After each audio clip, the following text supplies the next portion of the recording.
Hello mga idol. Nandito nga kami sa probinsya ng Tarlac at kami ay naimbitahan ng aming kumpare at ni kumare dahil mag-aapat na taon ang kanilang bunsong anak at maghahanda sila para dito.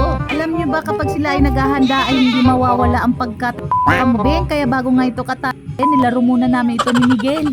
Dito pala ay bibihira sila makapagluto ng karne ng baboy at isda dahil malayo sila sa palengke at madalas lang naman ang inaalaga na hayop dito ay kambing, baka, pato, native na manok. Naku mga mare, nung narinig ko nga ng kambing, ako'y awang-awa na naman at ako'y pinagtatawanan ng aking asawa. Naaawa ko kasi inalagaan mo, pinakain mo, pinalaki mo, tapos nakakain mo lang. Tapos noon kakainin mo yung pinalagaan mo. Hindi lang siguro ako sanay nakakita ng pinakatay na alagang hayop.